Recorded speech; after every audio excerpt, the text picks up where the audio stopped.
Hey there, I'm Bailey and welcome to my channel where we discuss all the tips and tricks necessary for you to live a life of adventure. So you probably clicked on this video because you're looking for the next pack for your dog to wear, hiking, backpacking, through hiking, whatever, doesn't really matter. And you are curious about the Groundbird Gear trekking roll top pack. Well, luckily for you, I've had the Groundbird Gear pack for about 3 years now. I've used it on many multi-day hikes of all kinds, day hiking, whatever, taking it bushwhacking, all sorts of things, different crazy terrain. So we're going to talk all about the features of this pack, some of its strengths, some of its weaknesses, and things you should consider about buying this pack for your dog. So before we jump in too far, I do want to say if you are interested in more tips and tricks all about hiking and backpacking, especially if you are a thru hiker, then you might want to consider subscribing to my channel. And if you find this video to be helpful, I would greatly appreciate a thumbs up. It just lets me know that I should continue making more videos just like this. So first of all, we're going to talk about what Groundbird Gear is. Then we're going to talk about some fit, features, cost, all the other kinds of things you should consider when you're trying to decide if this is a pack for you or not. But first of all, so what is Groundbird Gear? So Groundbird Gear is a cottage brand company. So if you don't know what that is, that just means it's basically like a small company only run by 1 or 2 people that use like their own sewing machines and stuff. They don't necessarily have like, commercially produced. And they make these packs that are basically the ultralight version of a dog backpack. So the roll top pack was their first product. They do make some other ultralight dog equipment like their turtle top quilt and their Dyneema water bowls. So if you're looking for other UL kind of gear for your dogs, you might want to check that out. So Bob White, the owner of Groundbird Gear, has hiked the Appalachian Trail, although not with her dog. These packs are incredibly popular when you ask for recommendations in dog groups. And so we're going to talk about some of the things that make them super popular. And if you are curious and want more information to their website, I'll definitely link that down in the description below, along with my review that I wrote on my blog. Okay, so the first thing you should consider when trying to pick a pack for your dog, that I think is most important anyways, would be fit. So by fit, I mean, how does a pack sit on your dog? Does it cause chafe? All those kinds of things. That's like the most important, because if your dog is chafe or is really uncomfortable, then that's not going to be good long term. All these other things are kind of secondary to that. Now, the pro to the Groundbird Gear system is that this is the only custom dog pack that is currently on the market. So how it works essentially is that you take measurements of your dog based off of the outline that they have on their website. So again, if you check out the Groundbird Gear website, it shows you what parts to measure with your dog. You want to make sure to use something that's not going to stretch. So like a sewing measuring tape.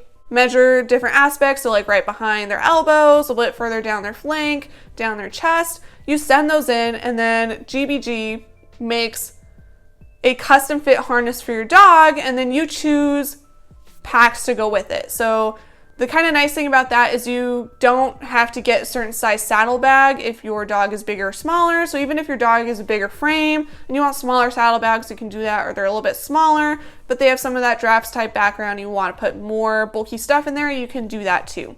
So in addition to the harness being made and tailored to your dog's size, these straps and the buckles on the harness are also adjustable. So once you get it, if your dog gets a little chubby in the winter, like my dog's, or gets, pretty lean on your hike, then you can adjust that further down as you're hiking, and that works pretty well. Once again, now this is the only harness like that on the market that you can get that is custom sized to your dog and works with a pack. Now, the other kind of thing about it that's nice is when we talk about fit, we also care about how it rides as far as hot spots and that kind of thing. Is it breathable material? All those kinds of things. And I will say the nice thing about Groundbird Gear is there's extra padding under the buckles and across the top, but there's not like excessive padding where you don't actually need it, which helps make it more lightweight. The material is breathable, so if it gets wet or sweaty, it should kind of wick some of that out. The material itself is like regular fabric, but it has like some bubbling and stuff underneath it that you'll see, so that kind of helps bring in the air and keep your dog from getting chafe. So the straps themselves, because it's custom to your dog, they do sit a little bit further back from like the elbow area and the armpit area, which is one of the areas that are most likely to get chafe when your dog is wearing a pack. This is also really great if you have a small dog, because it can be harder to find a pack that fits a smaller dog. And so by getting a Groundbird Gear pack, you know that it's one that's going to fit your specific dog instead of not being able to find an extra small pack, if that's something that you're interested in. Okay, so what are some of the features of the Groundbird Gear roll top packs?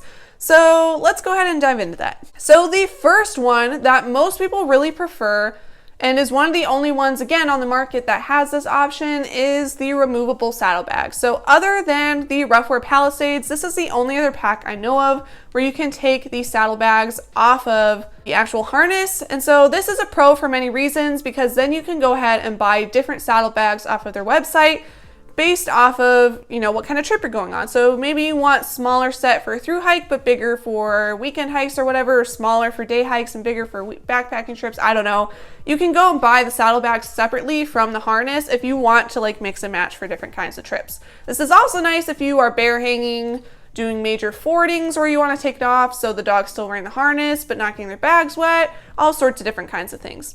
Now, the second kind of thing along with that makes this pack unique is it has that roll top feature. So just like a lot of the ultralight human backpacks, just like my Hyperlight Mountain Gear pack, others on the market, I think the Dan Durston backpacks like this too, you basically have everything go in one large compartment and roll it down rather than having smaller zippered compartments or bigger, clunkier bags. Now this will kind of go with your personal backpacking style, but to me, I prefer having everything in one compartment rather than having to hunt around. Also, by not having zippers, those aren't going to get stuck or broken on a trip. Again, the buckles could, I guess, theoretically break, but I haven't had any issues with the buckles on my Groundbird Gear pack. The other thing I want to point out too is the top of the roll top has Velcro on it, so you can either Velcro those shut, especially if they're extra full on your pack, if there's a lot of food in there, or they also come with these silencer straps so you can put on there so that way they don't Velcro shut when you close it and you can just roll it shut without the Velcro working. So other features that you might find on your Groundbird Gear pack include shock straps on the top of the pack, which are really nice if your dog has a sleeping pad because you can stick that underneath. I personally have used the shock strap on Prima's Groundbird Gear pack to hold toys. She likes to take toys backpacking with her. Some other features include different visibility. So there's some visibility strips around the side so you can see it at night if you're using a headlamp. And then the other thing that's really nice about them is that there's a ton of color options. So again, most packs on the market, you get whatever color you get that they make for that type of pack. For Groundbird Gear, they have some options that you can pick from that's about $25 cheaper to just go with one of their standard color options. Or what you can do is you can get custom. So for example, my pack is the Safety Dance color scheme. So it's primarily orange and blue. They don't make that color scheme exactly the same anymore. So if you want the same color scheme I have, you could go and get that custom. I also saw that they recently made a pack that was custom, American flag theme for a thru hiker. So if that's something you really care about or whatever, that is something that's really nice. Is you can get something that's really bright, something that blends in, camouflage. You can get whatever you want.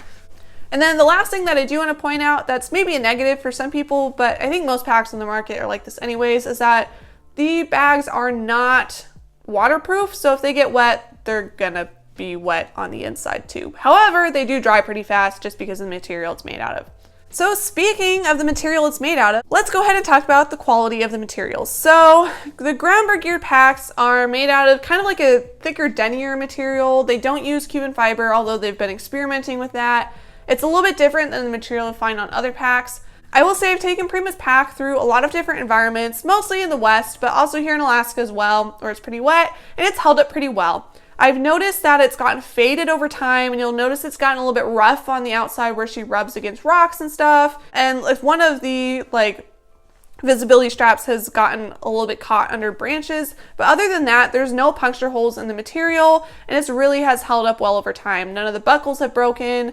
The D-rings have held up to leash use. The shock straps still work really well. They're not getting stretched out. Everything has held up incredibly well to everything we've thrown at it thus far.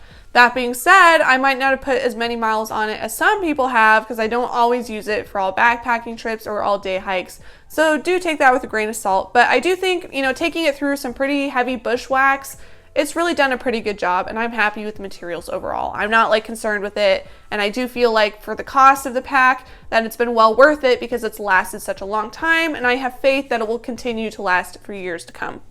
So along the line of cost, one thing a lot of you are probably wondering right now is how much does this amazing custom pack cost? And that is probably one of the biggest negatives about it. And that is because currently it costs a whopping $250, or if you want custom color saddlebags, it's $275 for the harness and the saddlebags. And again, if you want to buy extra saddlebags, it's going to be more. If you just want the harness, it's going to be a little bit less. Take that as you will. Far and away, it is the most expensive dog pack on the market, and that's a pretty hefty price tag. However, I will say that once again, a dog pack is not something that your dog has to carry. You know, really, if you want to take a dog, it's kind of a privilege, not a right. And so this is an area where you can spend time saving up to afford that piece of gear if that's something that you are really interested in carrying. And for a lot of you that are interested in long distance hikes and ultralight backpacking with your dogs, this is probably well worth the investment in order to lighten up the weight of the pack. So there are some other things that you should take into consideration or know about Groundbird Gear packs that are very different than other dog gear that you would find, whether it's dog packs or anything else. So the first thing would be customer service. So by buying from a cottage brand, essentially, you're usually more likely to get better customer service. And I will say that's definitely true of Groundbird Gear. You know, Bob White, you see her around on the different Facebook groups answering questions and that kind of thing. She's pretty responsive. You can send an email and stuff. So that's really nice, is that you know who you're going to be talking to and that it's a real person and not a bot on the other line. And it's pretty easy to get a hold of her to ask any questions that you might have.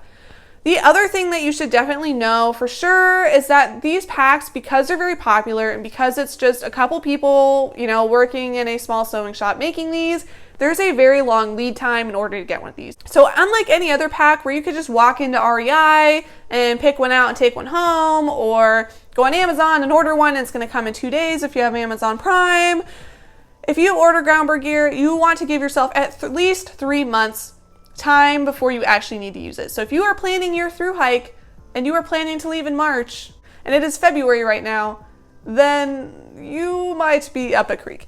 So make sure to plan in advance, and do know that, again, because these are real human beings and it's not a big operation, that sometimes she takes time off for family, that kind of thing, and that can extend that amount of time it takes to get a new pack. So just keep that in mind as you want to plan ahead if this is a gear investment that you were looking into.